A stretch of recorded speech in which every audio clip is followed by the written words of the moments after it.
안녕하세요. 권혜영입니다. 오늘은 12월 14일 화요일 새벽 여러분들의 꿈을 응원하면서 오늘은 사모미디어에서 출간한 니체의 말을 여러분들과 함께 나누도록 하겠습니다.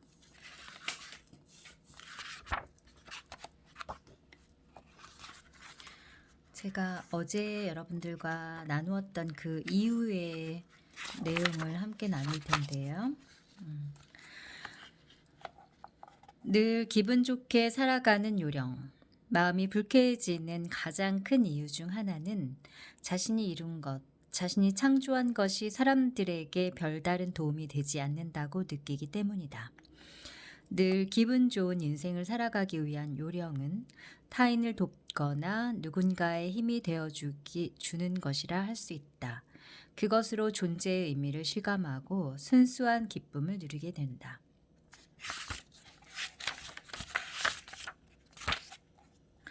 친구를 바라기 전에 자신을 사랑하라. 진정한 자신을 찾기 위해서 누군가를 바란다. 자신을 상대해 줄 친구를 절실히 바란다. 막연한 안도감을 찾아 누군가에게 의지한다. 왜 그런 것일까? 고독하기 때문이다. 왜 고독한 것일까? 자신을 제대로 사랑하지 못하기 때문이다. 순간적인 친구를 아무리 많이 그리고 폭넓게 가졌다고 해도 고독의 상처는 치유되지 않고 자신을 사랑할 수도 없다.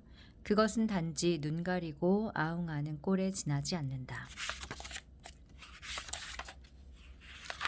여전히 기쁨은 부족하다. 더 기뻐하라. 사소한 일이라도 한껏 기뻐하라. 기뻐하면 기분이 좋아질 뿐 아니라 몸의 면역력도 강화된다. 부끄러워하지 말고 참지 말고 삼가지 말고 마음껏 기뻐하라. 웃어라. 싱글벙글 웃어라. 마음이 이끄는 대로 어린아이처럼 기뻐하라. 기뻐하면 온갖 잡념을 잊을 수 있다. 타인에 대한 혐오와 증오도 옅어진다. 주위 사람들도 덩달아 즐거워할 만큼 기뻐하라. 기뻐하라. 인생을 기뻐하라. 즐겁게 살아가라. 모든 이들이 기뻐할 수 있는 기쁨을 우리의 기쁨은 다른 사람, 다른 이들에게 힘이 되는가? 우리의 기쁨이 타인의 원망과 슬픔을 한층 배가시키거나 모욕을 안겨주고 있지는 않은가? 우리는 정말 기뻐해야 할 것을 기뻐하고 있는가? 타인의 불행과 재앙을 기뻐하고 있지는 않은가? 복수심과 경멸, 차별의 마음을 만족시키는 기쁨은 아닌가?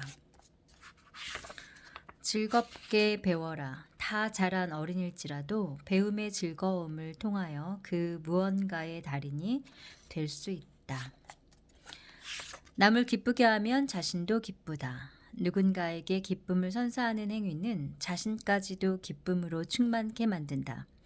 아무리 작은 일이라도 다른 사람을 기쁘게 할 수 있다면 우리의 양손에 가슴에 기쁨이 가득할 것이다. 내면이 깊을수록 섬세함을 즐긴다. 내면이 보다 깊고 건강하게 성장해가는 사람일수록 좀처럼 돌발적인 웃음이나 품위 없이 소리 높여 웃지 않는다. 경솔하고 파열하듯 귀에 거슬리는 웃음은 자취를 감추고 미소와 기쁨으로 표정은 풍요로워진다. 왜냐하면 인생 가운데 그만큼의 즐거운 일은 아직 얼마든지 감춰져 있고 그것을 발견할 때마다 기쁠 것이기 때문이다. 결국 그는 그 미세함에 구분할 수 있을 만큼 섬세하고 민감한 내면의 경지에 닿아 있다.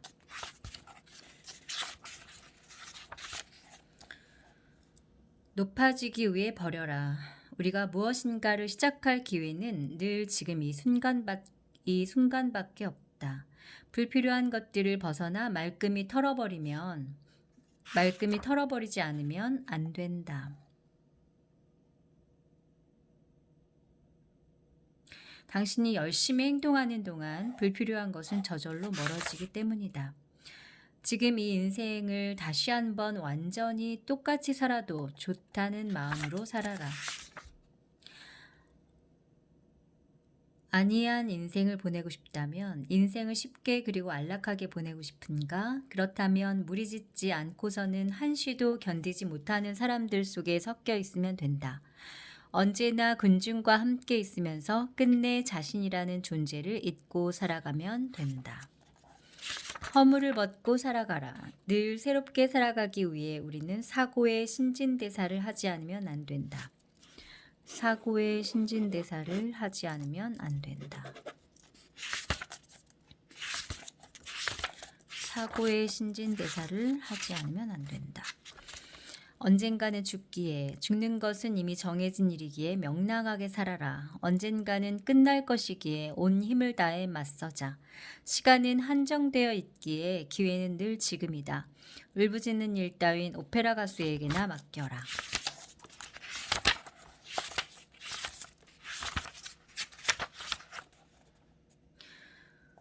두려워하면 패배한다는 것이다. 마음속에 두려움을 가지고 겁먹고 있을 때 스스로 파멸과 패배의 길을 선택하게 된다. 마음은 태도에 드러난다. 극단적인 행동, 짐짓 과장된 태도를 취하는 사람에게는 허영심이 있다. 자신을 크게 보이는 것, 자신에게 힘이 있다는 것, 자신이 뭔가 특별한 존재라는 것을 타인에게 각인시키길 원한다. 사소한 것에 사로잡히는 사람은 배려심이 있듯 혹은 무슨 일이든 섬세한 듯 보이지만 내실은 공포심을 끌어안고 있는 것이다. 사실을 보지 못한다. 대부분의 사람은 사물이나 상황 그 자체를 보지 않는다. 그것에 사로잡힌 자신의 생각이나 집착, 고집, 그 상황에 대한 자신의 감정 또는 머릿속에 멋대로 떠올린 상상을 본다. 결국 자신을 이용하여 사물이나 상황 자체를 감추고 있다. 실증을 느끼는 이유는 자신의 성장이 멈췄기 때문이다. 좀처럼 간단히 손에 넣을 수 없는 것일수록 간절히 원하는 법이다. 그러나 일단 자신의 것이 되고 얼마간의 시간이 흐르면 쓸데없는 것인 양 느껴지기 시작한다. 사물이든 인간이든 마찬가지다. 이미 손에 넣어 익숙해졌기에 실증이 난다. 그러나 그것은 자기 자신에게 실증나 있는 것이다. 손에 넣은 것이 자기 안에서 변하지 않기에 질린다. 오히려 인간으로서 끊임없이 성장하는 사람은 계속해서 변화하기에 똑같은 사물을 가지고 있어도 조금도 실증을 느끼지 않는다.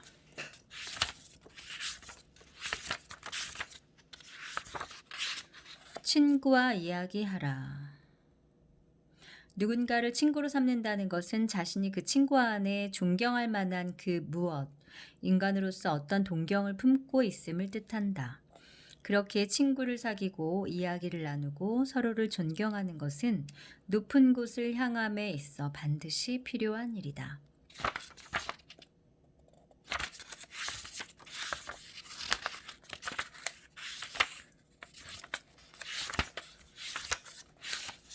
내용들이 전체적으로 유익하고 도움되는 부분들이 참 많이 있었습니다. 그 중에서 제가 밑줄 긋고 별표친 내용을 읽고 다시 한번 처음부터 봤을 때 더 감동적인 부분만 추려서 여러분들과 함께 나누고 있습니다.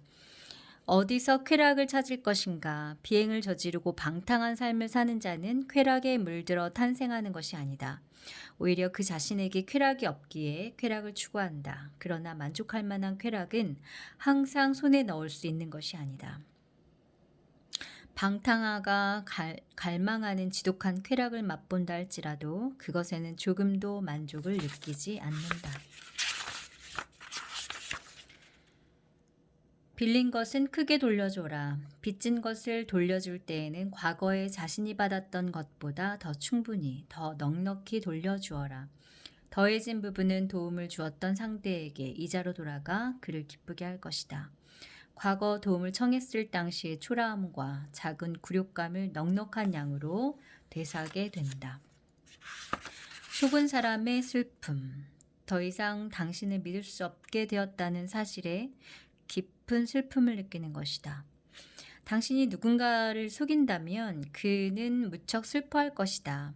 당신에게 속아 어떤 손해를 입었기 때문에 그가 슬퍼하는 것은 아니다. 이제 더 이상 당신을 믿을 수 없게 되었다는 사실에 깊은 슬픔을 느끼는 것이다. 지금까지 당신을 전적으로 신뢰해 왔기에 그 슬픔은 더욱 깊다.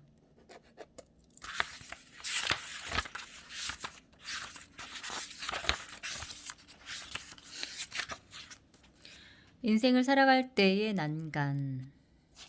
부모, 교사, 친구는 우리에게 보호받고 있다는 안도감과 안정감을 안겨준다. 비록 그들에게 실제적인 도움은 얼마 받을 수 없을지라도 의지하고 기댈 누군가가 있다는 것은 마음을 지탱하는 큰 지지대가 되어준다. 특히 젊은 사람에게는 난간과 같은 역할을 묵묵히 맡아줄 사람이 반드시 필요하다. 스스로가 약하기 때문이 아니라 더욱 잘 살아가기 위해서. 꿈에 책임을 지는 용기. 잘못에는 책임을 지려고 하면서 어째서 꿈에는 책임을 지려고 하지 않는가. 저는 이 부분이 정말 깊이 와닿습니다. 다른 누구의 것도 아닌 자신의 꿈이지 않는가? 내 꿈은 이것이라며 드높여야 하지 않는가? 그만큼 유약하기 때문인가? 아니면 용기가 없어서인가? 애초 자신의 꿈에 책임을 질 생각이 없다면 꿈은 영원히 이루어지지 않을 것이다. 애초 자신의 꿈에 책임을 질 생각이 없다면 꿈은 영원히 이루어지지 않을 것이다.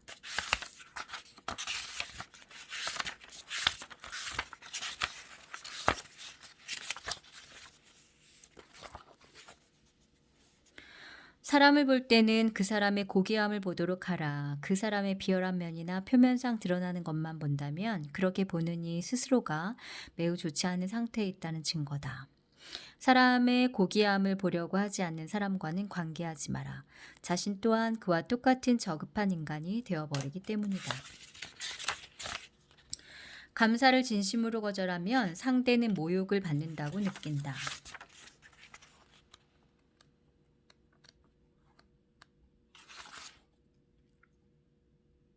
사랑하는 일을 원한다면 당신은 연인을 원하는가? 좋은 사람이 나타나기만을 기다리고 있는가?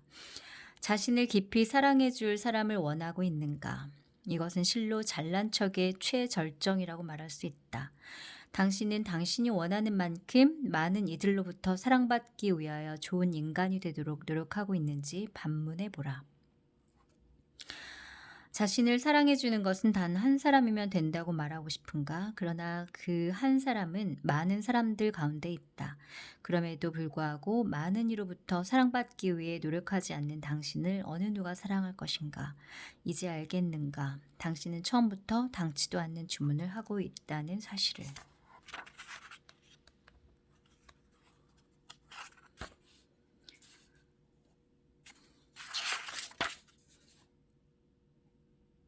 누구나 타인에게 친절을 베푼 뒤에는 쾌감을 맛본다. 친절한 행동이나 선행 자체가 쾌감일 리는 없고 그러한 행위 뒤에 자신이 조금은 성자 또는 순결한 사람에 다가간 듯한 기분을 맛볼 수 있기 때문이다.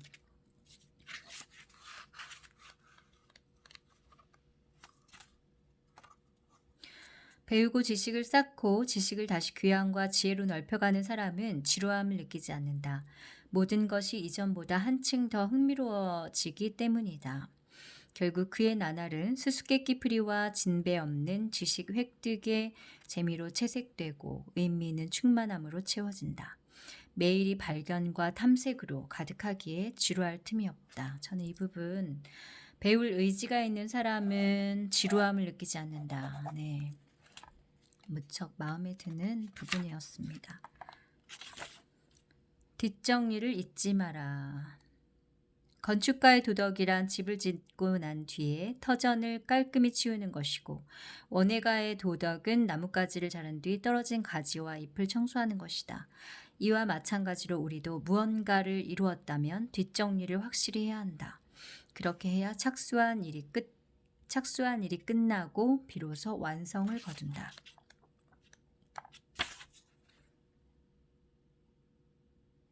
언어가 빈약하면 표현도 빈약해지고 실제로 사고와 감정이 충분히 표현된다고 할 수 없다. 자신의 사고와 마음이 결정하기도 언어의 질과 양이 자신의 사고와 마음을 결정하기도 한다. 어이가 적은 사람은 사고도 마음가짐도 거칠고 난폭해진다.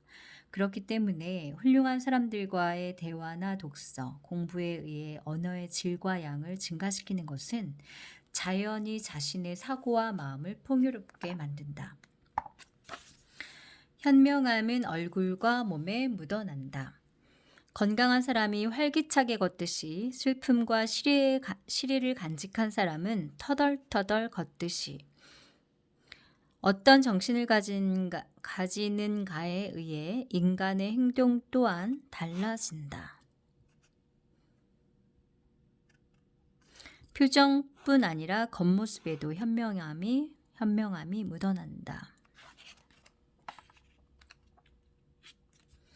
사람과 제대로 생각하는 사람이 되고 싶다면 최소한 다음의 세 가지 조건이 필요하다. 사람과 교제할 것, 책을 읽을 것, 정열을 가질 것. 고귀한 사람과 불현듯 만나는 날이 있다. 평소의 자신이 아니라 좀 더 맑고 고귀한 자기 자신이 지금 이곳에 있다는 것은 은총과도 같이 깨닫는 순간이 있다. 그 순간을 소중히 여겨라. 내 안의 고귀한 자신. 자유롭고 높은 곳으로 당신은 가려고 한다. 하지만 당신은 아직 젊으며 많은 위험에 노출되어 있기도 하다. 그러나 나는 간절히 원한다. 당신이 사랑과 희망을 결코 버리지 않기를. 당신의 영혼에 깃든 고귀한 영웅을 버리지 않기를. 당신이 희망의 최고봉을 계속 성스러운 곳으로 바라보기를.